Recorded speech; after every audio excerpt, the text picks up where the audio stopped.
En esta clase vamos a ver en qué consiste el sistema multilateral de comercio y los acuerdos comerciales regionales. En primer lugar, ¿a qué llamamos integración regional?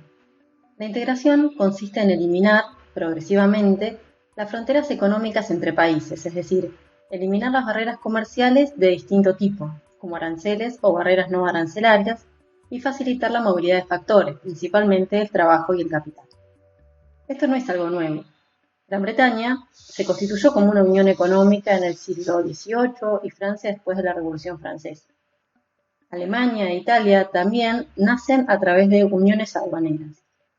Hoy en día tenemos muchísimos acuerdos de integración regional. Yo les voy a mencionar solo algunos de los más conocidos. Tenemos, por ejemplo, el Mercosur, tenemos el NAFTA por sus siglas en inglés, que es el Tratado de Libre Comercio de América del Norte, en el que participan Estados Unidos, México y Canadá, la Unión Europea, la Alianza del Pacífico, el CARICOM, que es la Comunidad y Mercado Común del Caribe, la Unión Aduanera de África Austral, y entre otros. Y a su vez, en los distintos bloques también hay acuerdos de libre comercio o de complementación económica. Por ejemplo, el Mercosur tiene acuerdos de complementación económica con otros países de la región. Y a su vez Estados Unidos, por ejemplo, que pertenece al NAFTA, también tiene acuerdos de libre comercio con Israel o con Chile. También van a escuchar algunos acuerdos que se encuentran en proceso de negociación o cuya negociación se ha abandonado temporalmente, como el Acuerdo Transpacífico o el Acuerdo Transatlántico. Y el año pasado se habló mucho también de un acuerdo de libre comercio entre la Unión Europea y el Mercosur. Vamos a ver también en esta clase qué diferencia hay entre la apertura multilateral y la que se da en el marco de estos acuerdos de integración regional. Si bien la integración económica es un fenómeno, como decimos, que tiene varios siglos de vigencia, vamos a ver un poco más en detalle la historia de la integración regional y del multilateralismo en el siglo XX. Después de la Gran Depresión, los países en todo el mundo levantaron muchísimo sus barreras proteccionistas. Vamos a ver a modo de ejemplo las tasas arancelarias de Estados Unidos a lo largo del siglo pasado. En este gráfico vemos acá un pico en 1930, que es el año que coincide con la Gran Depresión, y es en ese año también cuando en Estados Unidos se aprobó la ley Smoot-Hawley. Esta ley subió los aranceles promedio a más del 50%. Esto generó represalias en muchos países que luego se intentaron revertir con negociaciones bilaterales, es decir, acuerdos recíprocos con los socios comerciales individualmente. Es así como las tasas arancelarias fueron disminuyendo. Luego, con la apertura multilateral, los aranceles continuaron bajando, hasta ser hoy en día alrededor de un 3%. Los países de América Latina también aumentaron sus barreras proteccionistas después de la Gran Depresión. Habrán escuchado que se llevó a cabo una estrategia de industrialización por sustitución de importación. Entre los argumentos que estaban detrás de esta estrategia es, por ejemplo, la evolución desfavorable de los términos del intercambio para los exportadores de productos básicos, es decir, la idea de que los precios de los productos primarios tendían a descender y los precios de los productos manufacturados tendían a ser cada vez mayores. De manera que los términos del intercambio para los países en desarrollo, si seguían enfocándose en los productos agrícolas, iban a empeorar con el paso del tiempo.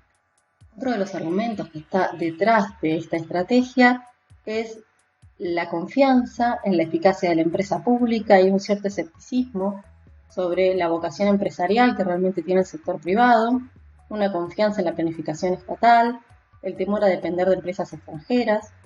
Es así como en diversos países de América Latina se llevó a cabo esta estrategia de sustitución de importaciones o de desarrollo de la industria nacional por medio de la protección de la industria local. Uno de los problemas de este modelo fue que los mercados internos eran demasiado chicos como para lograr economías de escala, sobre todo en la industria pesada.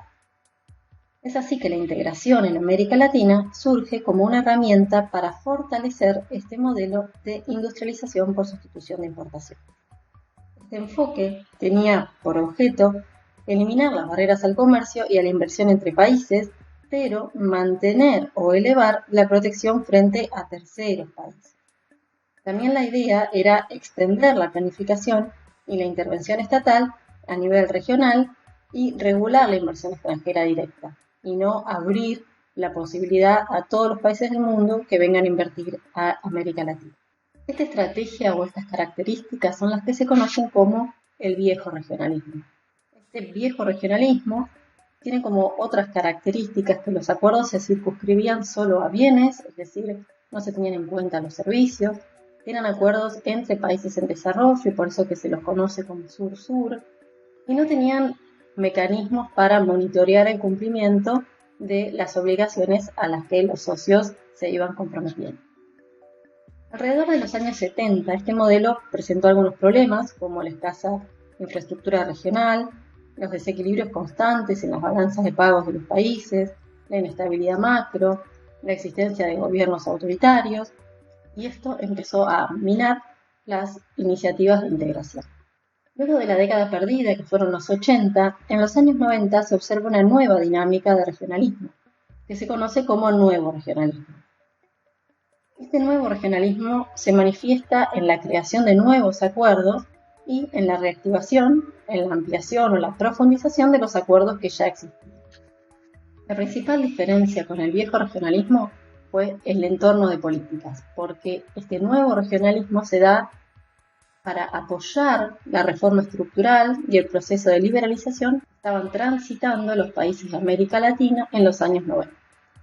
Los acuerdos van más allá de bienes, es decir, se incluye la liberalización de servicios y también otros temas que no necesariamente tienen que ver con el comercio, como por ejemplo las compras públicas, el tema de patentes, el tema de inversión extranjera directa. Y estos acuerdos son tanto sur-sur como norte-sur.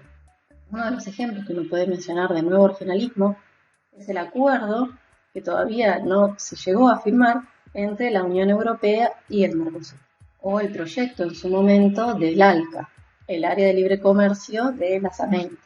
Este nuevo regionalismo se desarrolla en el marco de las reglas de la OMC, y esta organización tiene algo que no existía antes, que es un mecanismo de resolución de disputas. Y ahora vamos a ver con algo más de detalle. La liberalización comercial puede ser unilateral, bilateral, multilateral o regional. La apertura unilateral ocurre cuando un país reduce sus barreras comerciales, independientemente de lo que decidan los demás países. Por ejemplo, lo que hizo Argentina durante los años 90. Por otra parte, una apertura es bilateral cuando dos naciones acuerdan concederse reducciones arancelarias recíprocamente. Este tipo de apertura comenzó a mediados de la década del 30. Como vimos en el gráfico anterior, con la ley de Smoot-Hawley, Estados Unidos aumentó los aranceles a más del 50%. Y muchos países dijimos que tomaban represalias. Como resultado, las exportaciones de todos los países cayeron muchísimo y de hecho las de Estados Unidos disminuyeron 2/3. Un par de años más tarde, esta legislación se desmanteló, pero no mediante una apertura unilateral, sino mediante acuerdos comerciales recíprocos. Es decir, se disminuían los aranceles en un producto a cambio de que el otro país disminuya a su vez los aranceles en los demás productos para Estados Unidos. Un problema de estas negociaciones es que se generan beneficios que se pueden derramar hacia otros países que no hicieron ninguna concesión. ¿Por qué? Porque estos acuerdos se realizan bajo la cláusula de la nación más favorecida, que es algo que vamos a explicar a continuación. Por eso, el paso siguiente para una liberalización comercial mundial fue el establecimiento de las negociaciones comerciales multilaterales. La liberalización multilateral, entonces, es la que se negocia entre muchas partes, particularmente en el marco del GATT, que es el Acuerdo General de Aranceles y Comercio, en su momento, y ahora en el marco de la Organización Mundial de Comercio. En la apertura multilateral, la reducción en las barreras al comercio que hace un país tiene que ser compensada por medidas similares por parte de los demás miembros del acuerdo o de la organización. Y finalmente, la apertura regional es la que se da dentro del marco de un acuerdo comercial preferencial. Acá, la reciprocidad se extiende solo a los miembros del acuerdo.